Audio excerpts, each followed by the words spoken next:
was Caesar's workshop. Nothing suspicious here, just normal magic props. Let's head in further. What was that? Oh, is this one of Caesar's gadgets? Guess we must have triggered some sort of device.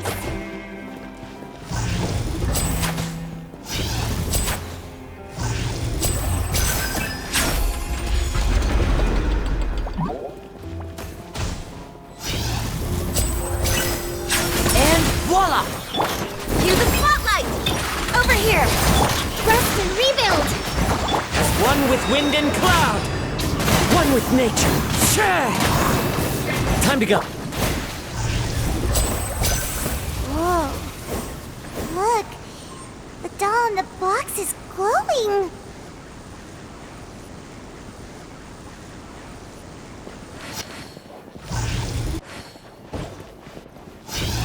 There's something written on the card on this doll. Let's take a closer look.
These magic boxes are moving. What do we do? One of them looks different from the rest. Let's investigate.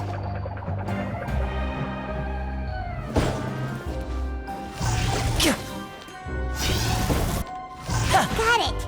We're supposed to find the box that lit up at the start, right? There should be another wish list inside. Let's keep trying.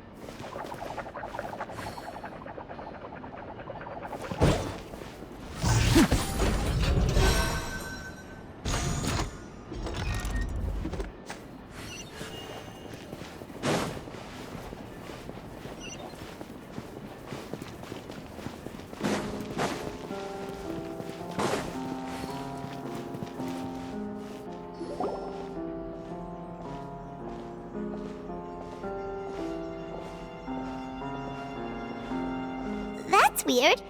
Have we reached the end already? There's nothing here. Maybe this was a wasted trip. This place seems a little too ordinary for a magician's workshop. There's a distinct lack of mystery. We've triggered quite a few devices on the way here. I'm starting to wonder whether Caesar built this whole place as one big, elaborate magic contraption. If so, then there must be more to this place than meets the eye. Maybe a hidden room somewhere. Aha! If I just move this book, then hopefully... And... presto! A secret passageway! How did you know? I'm a magician too, and apparently great minds really do think alike. Looks pretty big inside. Let's head in and take a look around.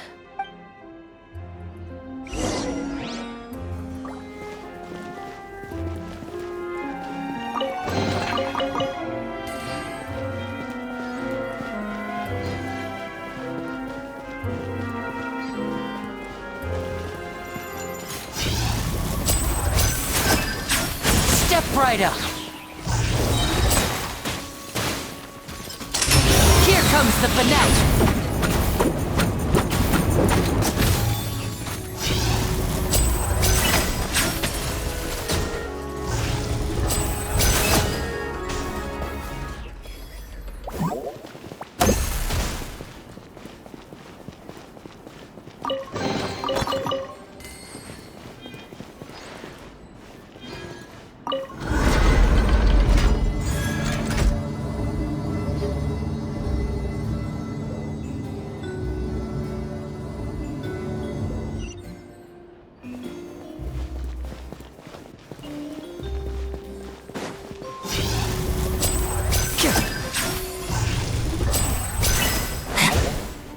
Disappear! Let the magic begin! Clouds high, the birds call, into the wind.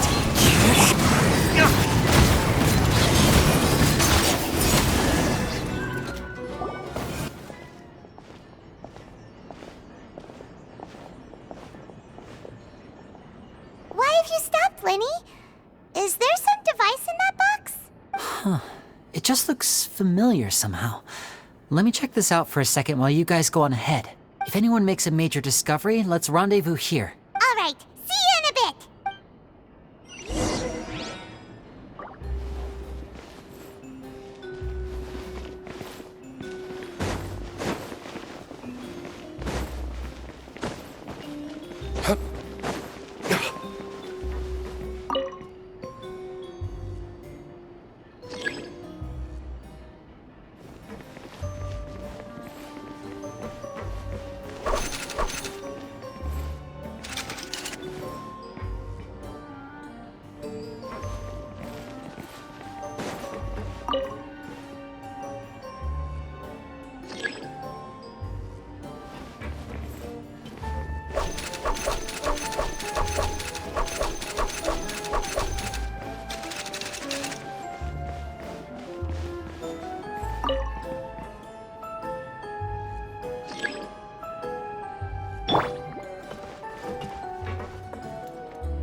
Seems like we can't step on the same tile twice. Guess we've got to finish it in one run, huh?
Wow!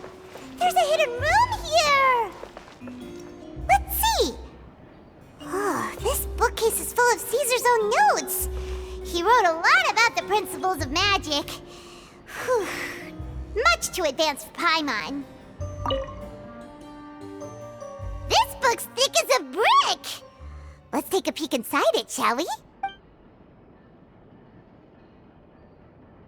At one of my shows a few days ago, a child asked me how I pulled candy out of my hat. As a joke, I told the kid that the hat has a built-in wish-granting machine. Next thing I know, today a whole bunch of kids were pestering me to pull all sorts of things out of the hat. So I told them another white lie. The machine needs time to power up, but in the meantime, you can write your wishes down. Well, they took me up on that offer, enthusiastically. As I write this, I've only just got back from running around all over town, buying the things they wanted.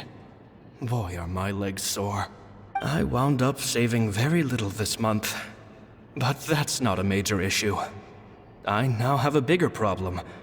How am I going to hide all these things inside my hat? 2 children came to talk to me after today's show. I don't know why they were out on their own. They looked much too young to be unsupervised. I do hope they got home safely. Anyway, they said that they wanted me to teach them how to do magic. It's not uncommon for children to ask this, of course, but I've never seen any of them as serious about it as these 2. I told them that learning magic is very hard work, but that didn't faze them at all. It's like they already knew. They seemed so committed. I couldn't turn them down. It seems like something's bothering Lorenzo lately, but he won't open up to me about it. Surely he's not upset that I agreed to teach those 2 children. I'll have to talk him around. I have a good feeling about those kids. They're naturally talented, and it seems like they're not new to the world of magic. They have all sorts of fantastic ideas. All I'm really doing is helping them develop a more professional standard training plan. They wanted to call me Master, but I told them they absolutely mustn't. Any magician worth their salt could have taught them what I have. They're the geniuses here. Compared to them, I don't deserve to be called any sort of master. With time, I have no doubt that they could become far greater magicians than I. My only concern is why they're so mature for their age. I fear they've had to grow up too fast. I don't dare to imagine what they must have been through. Gemma thinks so too. She doesn't like being around them. Says that their eyes are too piercing. They don't bother me, but then again, I've never been the sharpest tool in the shed. It's nearly time for me to go on tour. I asked the two kids if they'd like to come with me, but they shook their heads. I once overheard them talking about their father and their mission. Sounds like their parents have other plans for them. I guess we'll be parting ways soon. It's only been 10 days since I first met them, but I think that I've gotten a feel for their personalities now. They're very tough, but also very cautious, and they trust no one but each other. This, I fear, is not a good habit to have. They hide things from me too. For example, when I asked them where they live and why they wanted to learn magic, they lied. That's the thing about children. Whenever they're trying to cover something up, it always shows somehow. I can sense that their lives have been hard, possibly even dangerous too. They're not like other children. It's a shame that I can't do more to help them. After thinking things over, I decided to tell them a bit about how I see the world. It's full of lies and falsehoods, and that is why we must find our own truth. P.S. I hope they won't find my nagging annoying. Children are so opinionated nowadays. Will it do them more harm than good for someone they've only known 10 days to lecture them like that? P.P.S. Maybe I'm overthinking this. Children aren't interested in grand philosophies. It probably just went in one ear and out the other. I bet they've already forgotten every word I said. Oh, Caesar, Caesar. Just mind your own business next time.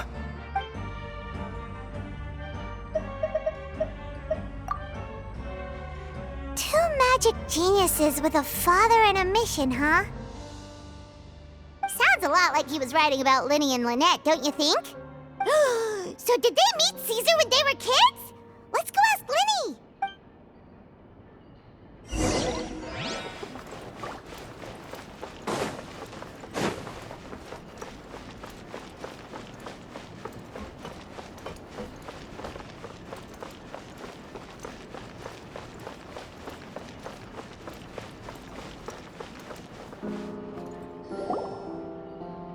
Linny?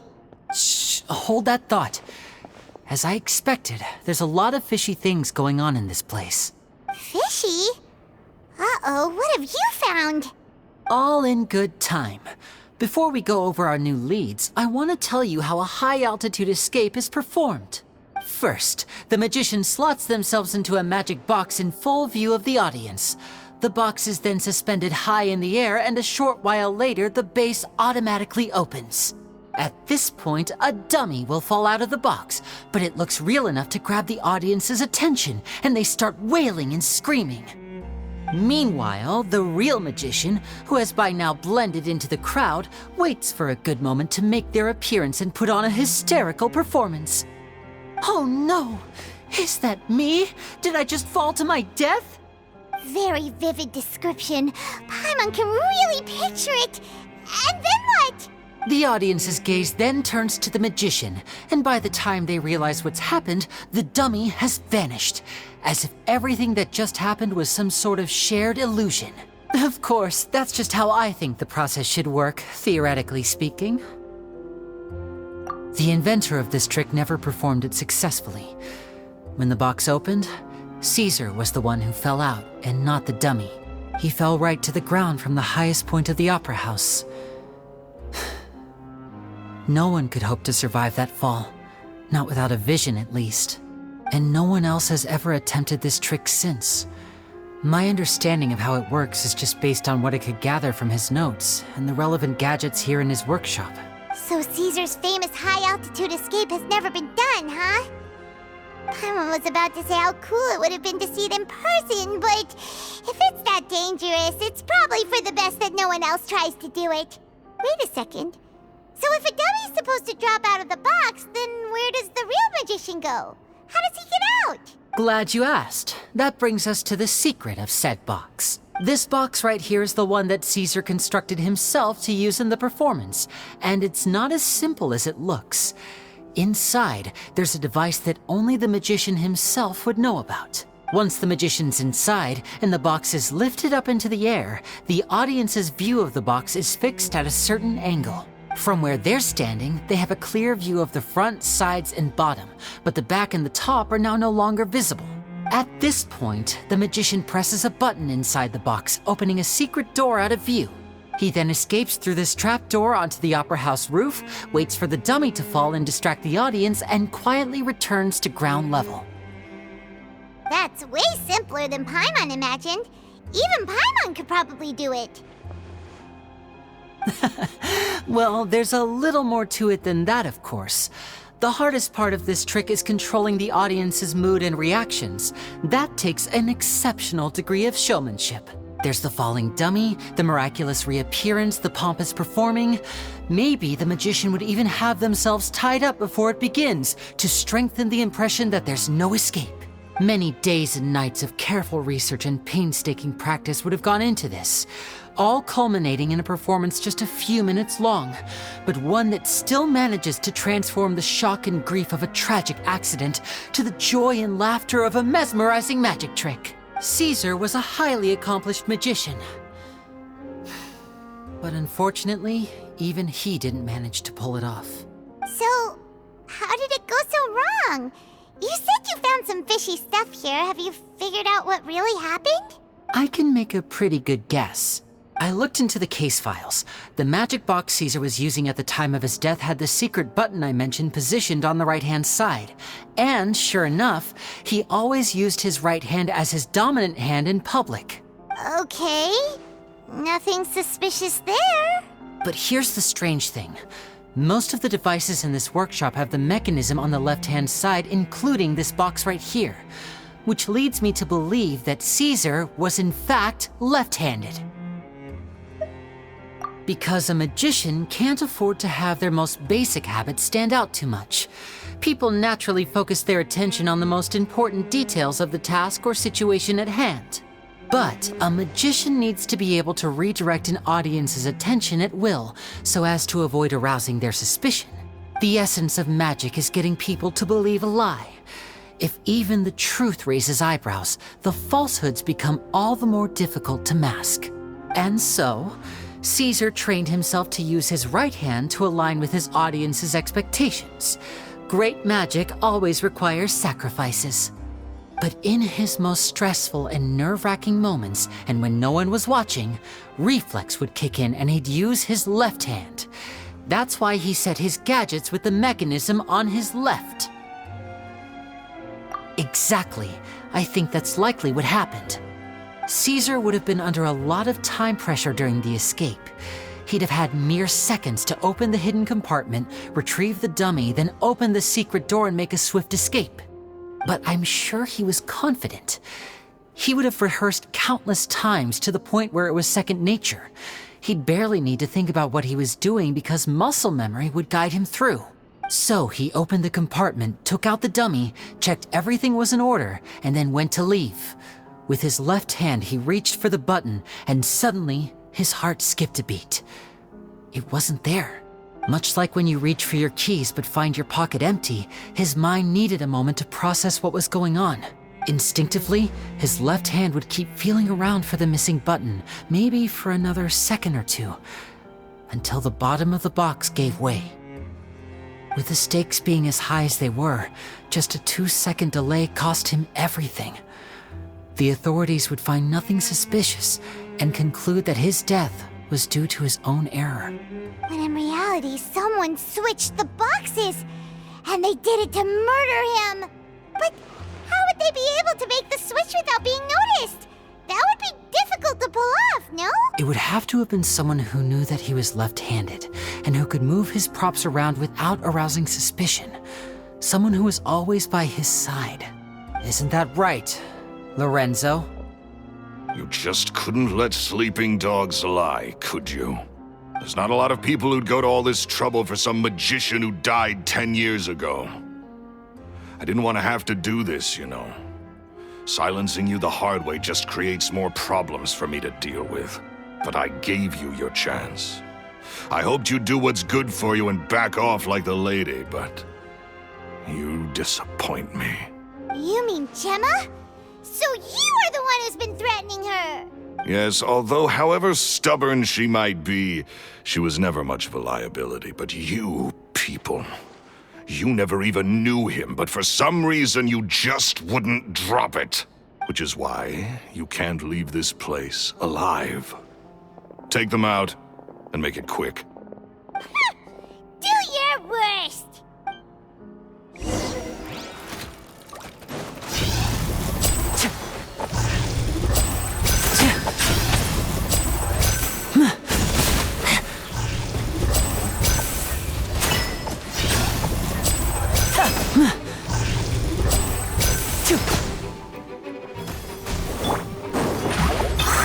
Surprise! Allow me! Step right up.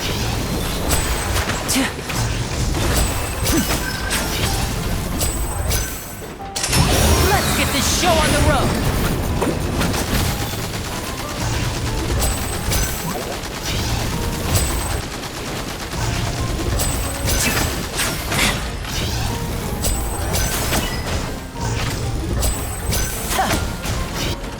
And voila!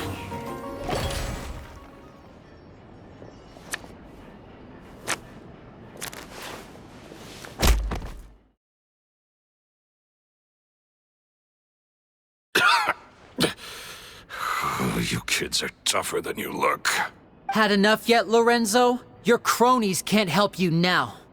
I think it's high time you started talking, and what I'd really like to know is, why did you murder Caesar?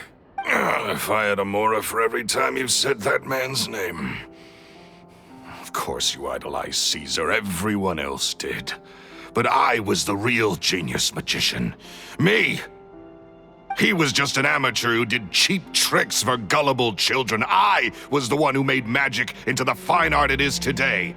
The aristocrats doffed their hats to me! So it was jealousy.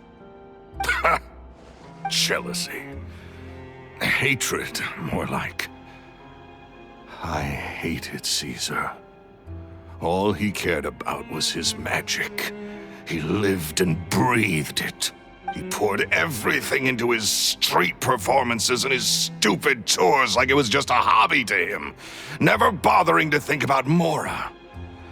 What sort of fool devotes their life to the art of deception and never has a Mora to show for it? But the people loved him, didn't they? Oh, how they looked up to him.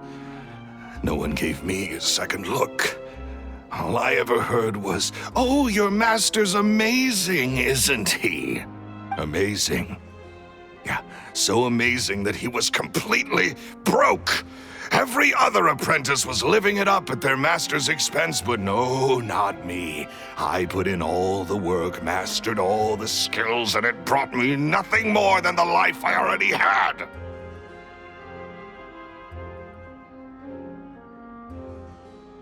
He forbade me from using magic to trick people out of their Mora.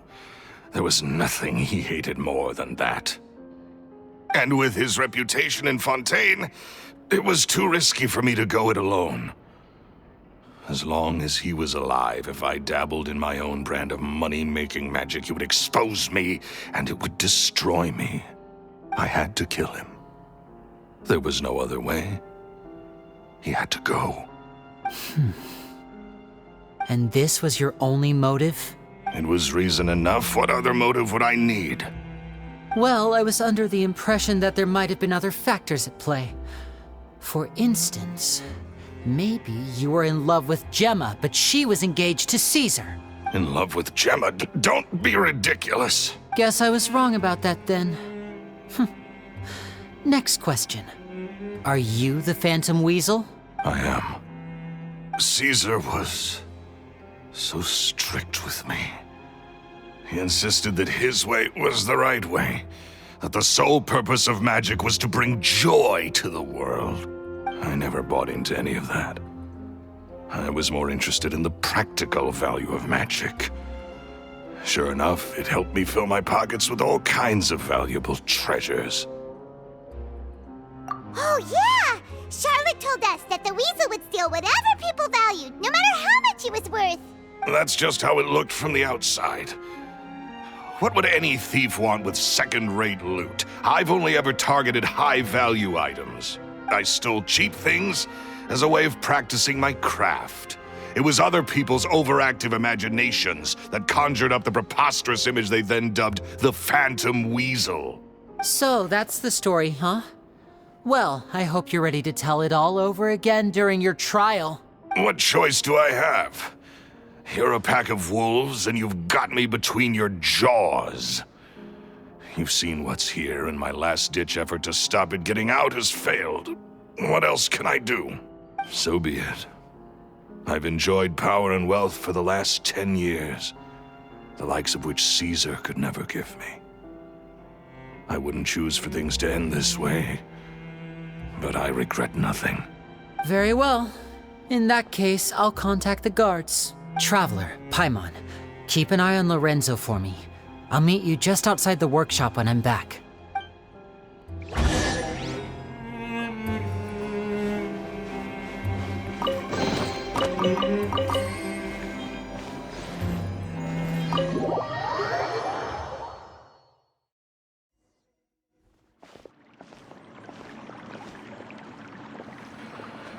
Lily has told me the whole story. Lorenzo, do you confess to the murder of Caesar and to framing him for the Phantom Weasel's crimes? Look who's finally developed a conscience. What kind of disciple murders their own master? I hope it was worth it, because there'll be hell to pay.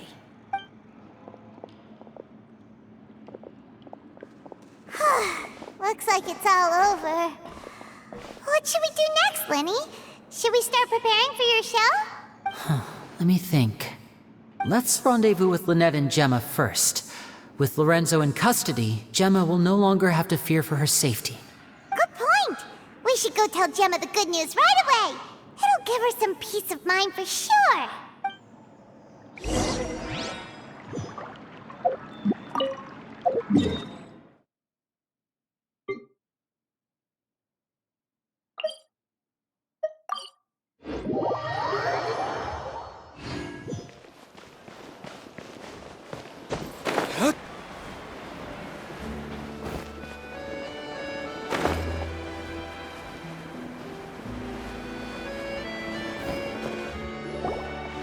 Ah, you're back.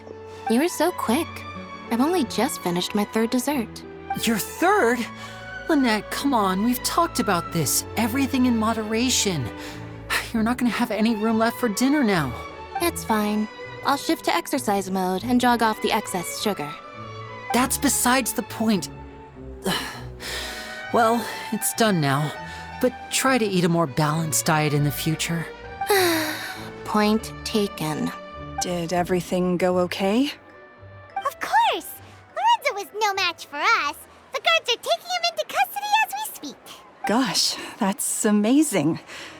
I'm sorry, I still didn't know if I could trust you, but now it seems I can.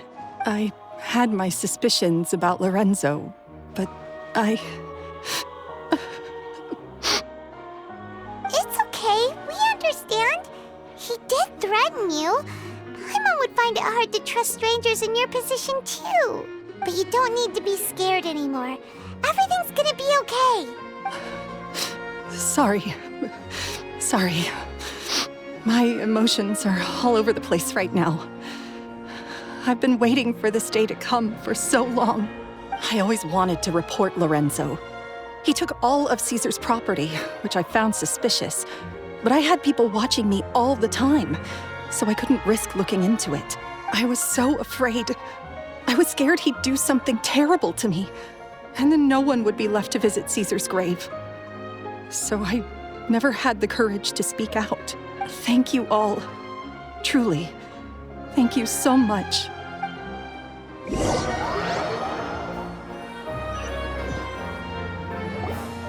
Thank you all for clearing Caesar's name. I never would have guessed that Lorenzo was the real Phantom Weasel. He never showed any signs that there were problems between him and Caesar in public. From the outside, it looked like they got along great. And to think that lowlife's been living life to the fullest all this time, while Caesar's name was getting dragged through the mud. It's a travesty. At least his soul can finally rest in peace now, thanks to your efforts.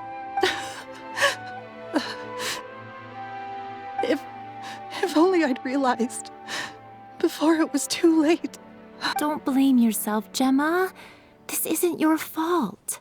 Yeah, you still have the rest of your life to live. Caesar wouldn't want to see you spending it feeling guilty. Cheer up, Gemma. My brother's doing a magic show at the Opera House tomorrow evening. Would you like to come along? It might raise your spirits. This show will be a special one. We're holding it in Caesar's honor. In Caesar's honor? Really? Oh, thank you. I'll be there. Great. We'll see you tomorrow evening. Traveler, Paimon, don't be late. Don't worry, we'll be there. No way are we gonna miss out on a free magic show. Wait, Paimon feels like we're forgetting something. Oh yeah, Caesar's diary! We never found out if the two kids Caesar taught magic to were Linny and Lynette or not. Linny changed the topic back in the workshop, so we didn't get a chance to bring it up. Oh well, guess we'll just have to ask Linny tomorrow evening.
Let's move out.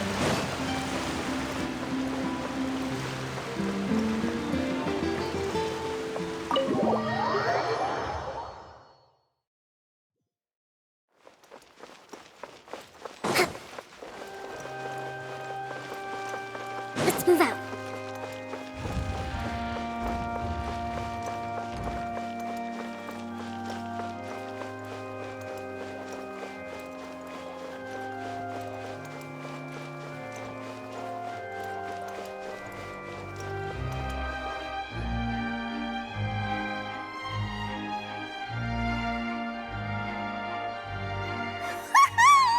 Paimon's excited to see another of Linny's magic shows! Wait. Lynette, shouldn't you be on stage by now? Not this time. My brother's going solo today, so I'll be watching with you. Good evening, ladies and gentlemen. I hope everybody's ready because the show is about to begin. The great magician Linny has prepared a spectacular show for us all tonight, concluding with an all-new grand finale that no audience has ever seen before. Wow! A new trick! Thank you all so much for coming. Now, prepare to join me on a journey through the mystical and miraculous.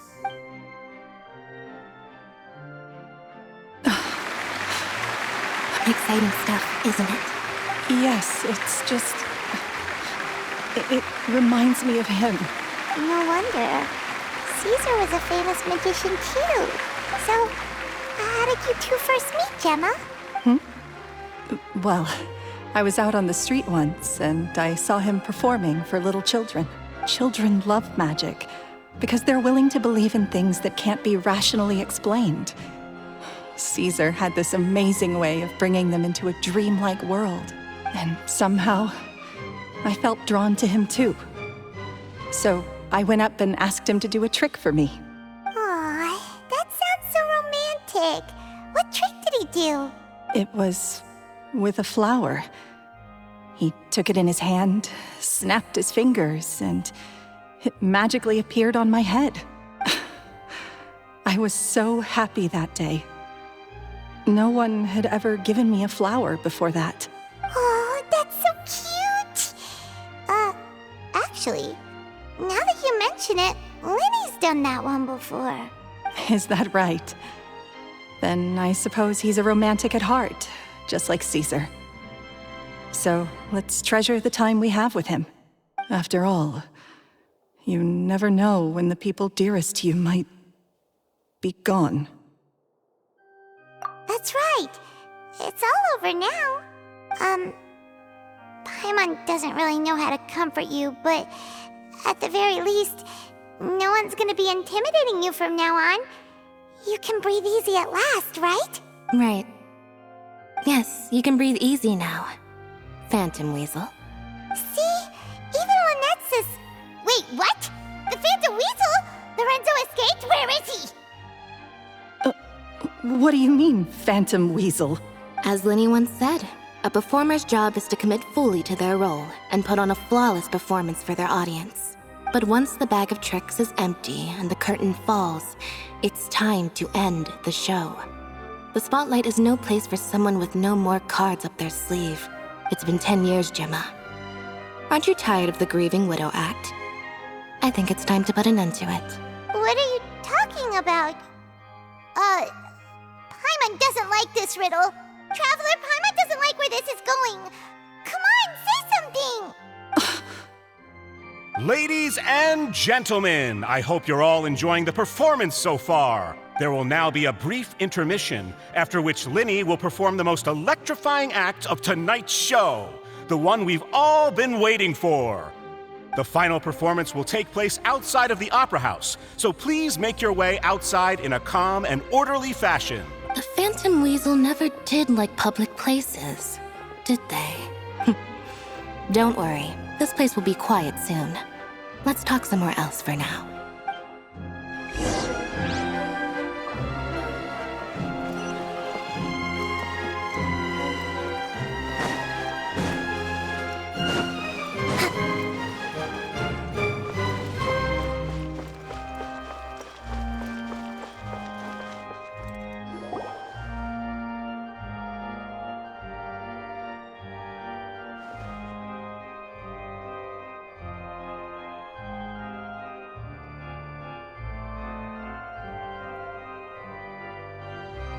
Dear me, this is awkward, isn't it? And unfortunately, I'm all out of gadgets, so I'm afraid I can't do any tricks to liven up the mood. This is a big mistake for a magician to make, but thankfully, I do have a backup plan. Now, who wants to hear a story? Lenny? Don't we have more important things to address right now? Lynette accused Gemma of being the real Phantom Weasel a moment ago. Oh, what the heck's going on? All in good time. Magicians are good at guessing what people are thinking. I know the questions you want to ask. And as it happens, the story I'm about to tell might answer a few of them. Really? Well then, let's hear it! Paimon's dying of curiosity here! Let's go back to the very beginning. A decade ago, when the Phantom Weasel was terrorizing the court of Fontaine. She never missed a target, never left a trace, and no treasure was safe from her thieving hands. But as her infamy grew, so did the readiness of the police, and her opportunities to act became ever fewer. Every day, she ran the risk of being exposed for who she was. Of course, she could not simply take this lying down, and before long, she found her ticket to freedom. She would create a scapegoat, a false weasel to close the chapter on her behalf. After weighing her options, she set her sights on a renowned magician, Caesar.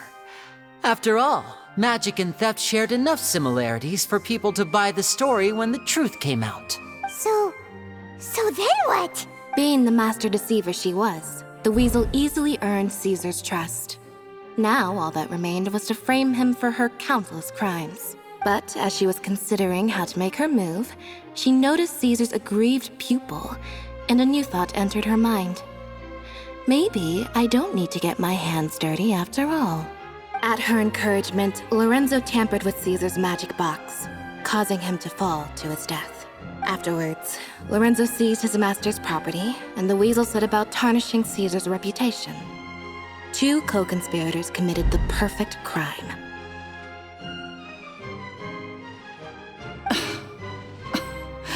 I've got to hand it to you. You're both exceptional storytellers. It's enough to make even me wonder whether there was really another mastermind behind all this, pulling the strings. But I just have one question. You seem to think that I am the villain in this tale. What's brought this on, Linny? Is it something that Lorenzo said? Don't worry, Lorenzo said nothing at all. But I never believed that he was the weasel, and in fact, my investigation only made me more certain of that. He was too forthcoming with his confession, as if there was something else he was trying to hide. How disappointing. So you'd sooner trust Lorenzo than me, even without a shred of evidence? A magician is an expert at playing the audience to get the result they want. And I have no doubt that you, Gemma, are equally talented in this regard. With a little help from Lorenzo, you put on a very convincing performance. The lovesick fiancé, whose devotion to her betrothed is unshakable, even under threats of violence. Caesar was maligned and hated by all for 10 years, but you? Everyone sympathized with your plight. Who would suspect for 1 second that the lovely young lady always seen weeping in front of Caesar's grave was actually the mastermind behind his demise? No, not that poor lady. Perish the thought. Wait, so you mean the whole intimidation thing was just a hoax? Gemma and Lorenzo were both in on it? But why would Lorenzo agree to that? And why didn't he sell her out even at the end instead of admitting to being the weasel himself? Yes, why indeed? Maybe Gemma herself could enlighten us on that question. Well, Linny, if you're so confident in your version of events, then I think the answer should be obvious. Having killed Caesar with his own hands, Lorenzo was plagued by overwhelming guilt. Revealing the Phantom Weasel's true identity would serve no purpose. But if the Weasel remained free, then she could take care of Lorenzo's loved ones. An excellent answer, though sadly a little dull. Is that right? Well, don't let me bore you. If you'd care to change the topic to something more interesting, I'd be much obliged. As a matter of fact, there's one thing I'd really like to understand. Why would the real weasel have targeted things that only have value to other people? Could you shed any light on that? Of course. After all, we're just telling stories here, aren't we? If I had to guess, I would say that the real weasel must have had a terrible childhood. Left to fend for herself after her parents died young. Betrayed, scorned, beaten. She'd scrounge waste paper from garbage bins to draw on, using twigs and dirt for lack of ink and pen. She'd sew ugly rag dolls from whatever scrap material she could get her hands on. This was her only source of happiness in life. But it was all she needed, and she was content. Until the world decided that even this was too good for her. Once again, she was betrayed. And this time, everything was taken from her. She felt like life was a miry pit that dragged her further down the more she struggled to escape. At that tender age, she should have been happy. Instead, she stood in the shadows and watched with envy as all good things in the world passed her by. This was a fate too cruel for anyone to bear. Her pain became a breeding ground for dark thoughts. Thoughts which festered and grew into a twisted solution to her troubles. I detest the happiness of others, in all its forms alike. I will rob them of everything they hold to be good and true, and it will fill the void in my soul. That's some pretty heavy stuff. Now it all makes sense. Does this story satisfy you, Linny? Yes, it is quite to my tastes. Thank you for helping to clear up my confusion. Huh. That's right. What drove you to write that letter, Gemma? What were you trying to achieve there? Because without that, none of this would have ever come to light. She didn't write the letter. After 10 long years, I'd hoped that the Phantom Weasel would be consigned to the history books by now. But it seems like someone still wasn't ready to let her finally be at peace. Linny. Or should I call you the Phantom Copycat now? You were the one who posted that letter outside the Opera House. But why? Very sharp, Phantom Weasel. Still as shrewd as ever. Well, no need for me to be coy about it. Our goal was to clear Caesar's name. The most straightforward way to change the public's impression of Caesar was to force the Weasel to show themselves. That's it? You had no other agenda? Of course we did. We made it quite clear in the letter, I believe. I shall take from you that which you hold most dear, just as you did to me 10 years ago. 10 years ago? You mean Caesar's death? You met him? Wait. Oh, I get it. You were those two obnoxious kids. It's been so long, and you're all grown up now. I didn't recognize you. He taught you magic back then, didn't he? For what, 10 days or something? And you went to all this trouble. Why? Because you feel like you still owe him something? We remember all our debts, however great or small. 10 years ago, Caesar's reputation was torn to shreds, and his legacy was thrown out. 10 years on, and no one cares what the truth is anymore. But we did not forget, and so we came to find you. And? What exactly did you take from me? I'm still standing, as you can see. Lorenzo has admitted to everything. I'm free. Free? Do you really think so? Caesar once told me that even though the world is filled with lies and falsehoods, we must find our own truth. I think that applies to you too. Truth can take many forms. Prized possessions with nostalgic value, fervent hopes and dreams, and irreplaceable people. Life took many things from you, and those wounds never healed. When they ached unbearably in the dead of night, stealing became your way of numbing the pain. What are you trying to say? I'm saying that for the last 10 years, you've been living a rather uneventful life. Perhaps that's because you found something other than a life of crime to fill the hole? Back to Lorenzo for a second. He murdered his own master, played along with your act, and took pains to make sure any suspicion would be directed towards him. But what did he have to gain from all that? He knew who you were and the things you'd done, and despite that, he was willing to give everything up for your sake. He's the reason that you haven't felt the compulsion to steal in all these years. You're more than just accomplices in murder. You're the only real friends each other has.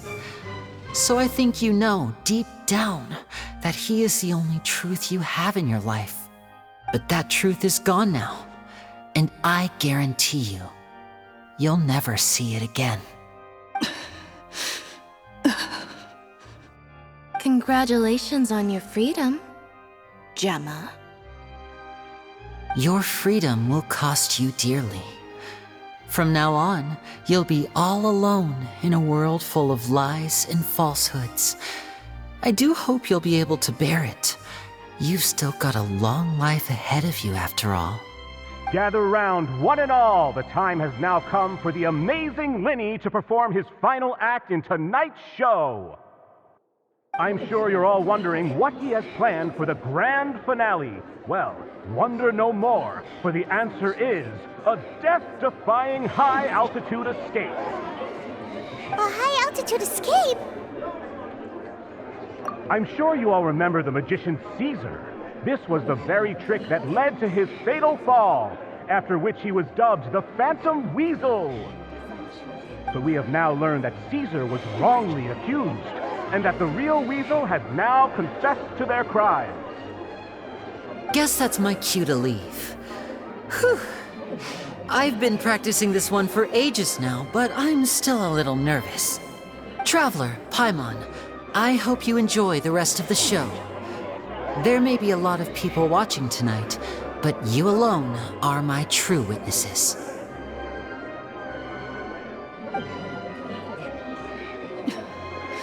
Lenny, wait. You two hid a lot from Caesar. He went to his grave without ever knowing your secrets. So what about now? Are you an open book? Or are you still the same as ever? You don't have to tell lies to end up isolated and alone. One day, you'll end up exactly where I am today. Maybe then you'll finally understand. You're wrong. I'm nothing like you.